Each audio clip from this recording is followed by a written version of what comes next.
ok? Próxima questão, vamos lá. Há exatos 100 anos, Thomson determinou pela primeira vez a relação entre massa e carga do elétron, o que pode ser considerado como a descoberta do elétron. É reconhecida como uma contribuição de Thomson ao modelo atômico. Então vamos repetir.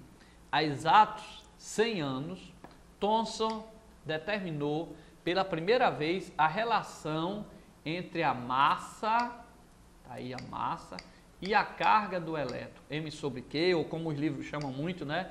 M sobre E, sendo E a carga do elétron, ok? Então, há 100 anos, Thomson determinou pela primeira vez a relação entre massa e carga do elétron, o que pode ser considerado como a descoberta do elétron.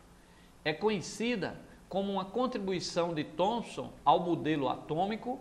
Então, Thomson, com essa descoberta, tá? Ele determinou aí praticamente a descoberta do elétron. Então, a letra B, a existência de partícula subatômica, ou seja, o átomo era divisível, passou a ser divisível, tá? O átomo passou a ter partículas dentro dele, tá? Porque até então, antes de Thomson, ó, para cá, antes de Thomson, vestibular, a gente tinha Dalton.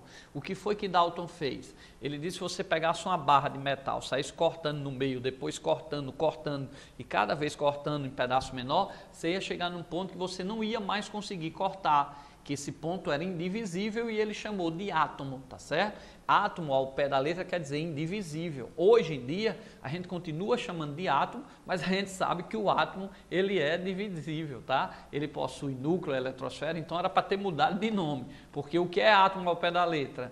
É algo sem divisão. E o que é átomo hoje? Ele tem o próton, tem a eletrosfera, tá certo? Mas, por força, por hábito, continuaram chamando de átomo. Ok? Mas átomo veio de Dalton, onde ele disse que ele achou uma coisa que era sem divisão, então ele chamou isso de sem divisão, ou seja, de átomo. Então, para Dalton, o átomo era indivisível. Aí Thomson, com essa relação, ele achou a relação entre a massa e a carga do elétron, então ele determinou que dentro do átomo existia subpartículas, tá? Partículas subatômicas, ok? Então, depois de Thomson veio Rutherford, tá? Rutherford, através de experimento, jogou partículas alfas numa lâmina fina, no átomo, e ele viu que a maioria passava direto. Então, ele viu que um átomo era um grande vazio, e Rutherford viu que um ou outro batia em algo denso lá bem pequeno lá dentro, que ele chamou de núcleo, tá? Então, o átomo de Rutherford existia a eletrosfera e o núcleo. A eletrosfera está um elétron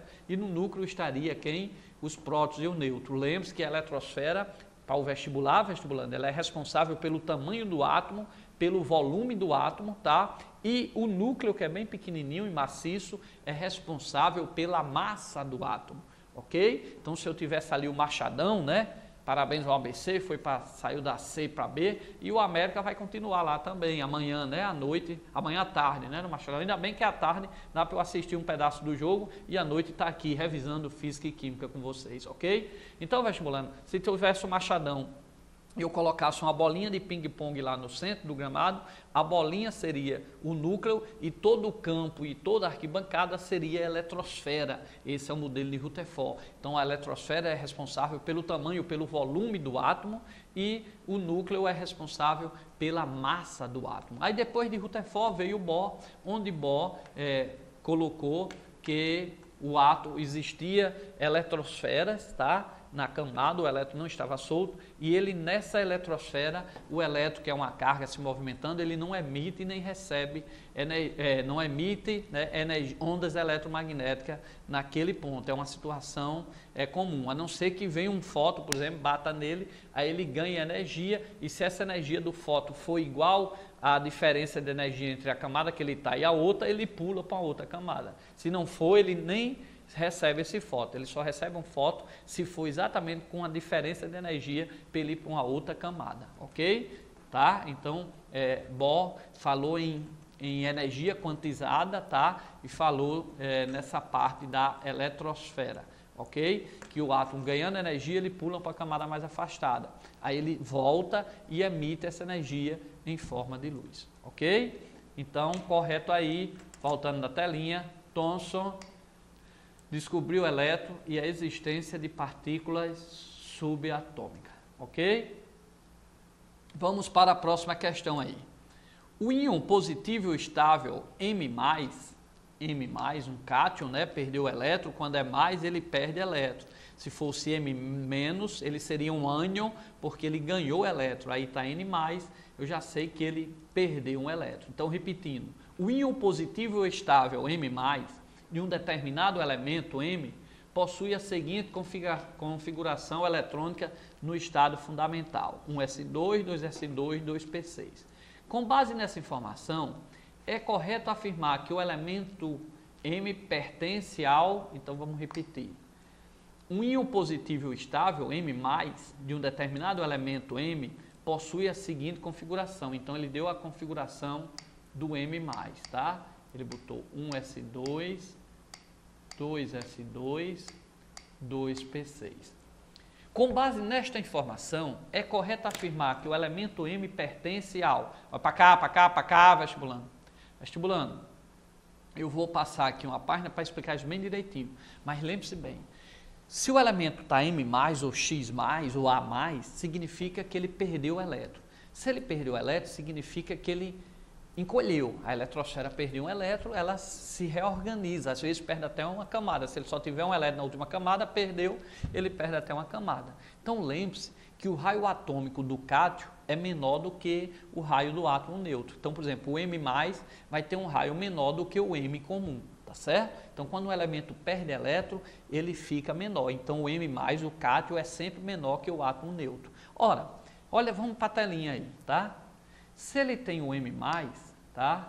Significa que ele perdeu um elétron. Mas ele perdendo um elétron, ele ficou 1s2, 2s2, 2p6, tá? Porque ele perdeu um elétron e ficou assim. Então, como seria ele normal, como seria a distribuição dele normal, sem ter perdido um elétron? Ora, se perdendo um elétron parou em 2p6, ele normal, sem perder o elétron, pararia em quem? Depois do 2p6, a gente tem o 3s1.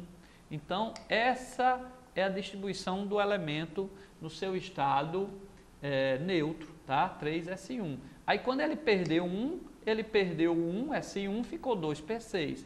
Então, o M normal, se ele mais, M+, significa que perdeu 1 e parou em 2p6, é porque ele normal neutro, ele pararia depois de 2p6. Depois de 2p6 é 3s1.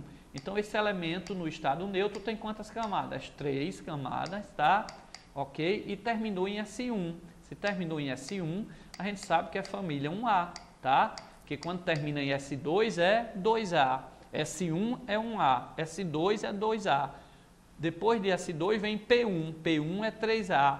P2 é 4A. P5 é 5A, ok? Então, voltando aqui rapidamente, ó, a tabela periódica. Deixa eu só apagar aqui. Vocês aprenderem em sala de aula que aqui eu tinha os S, tá? Era S1, né? 1A, S1 e S2. Aqui eu teria o S1, aqui eu teria o S2. Aqui eu teria o P, lembra? O P. Então, aqui eu tenho um P1, P2, P3, P4. Olha aí o oxigênio, que é da família 6A, ele termina em P4. O flúor, P5, tá? Então, 1A termina em S1 e S2, 3A em P1, 4A em P2, 5A em P3, 6A em P4 e assim sucessivamente. Aqui são os metais, o elemento de transição, termina em D, e aqui vocês aprenderam transição interna que termina em F, ok? Então, voltando à telinha rapidamente, tá? Então, o que foi que a gente viu? Que ele terminou em P6. Ele perdeu 1 e terminou P6. Então, ele normal, ou seja, sem perder 1, nós vimos que tinha que ter 1 a mais, terminaria em 3S1, não foi? Então, ele vai ter terceiro período e família 1A, porque terminou em S1. Então, letra A, tá? Tá aqui, ó. Terceiro período tem 3 camadas, que foi até 3. Se tivesse isso até 5, seria 5 camadas, mas só foi até 3. primeira camada, segunda camada, terceira camada. S1 é família 1A, se fosse S2 seria 2A. Então, resposta, a letra A. Terceiro período, porque ele terminou, ele teve um S2, 2S2, 2P6, 3S1. Então, o maior número que apareceu foi 3, então é o número de camada, terceiro período. E S1 é 1A. Então, correta a letra A. Ok, vestibulando? Para cá, para cá, para cá. Eu espero que vocês estejam aí acompanhando essa questãozinha e nós vamos para mais uma outra questão, tá? Para relembrar aí tudo que vocês estudaram. Vamos embora.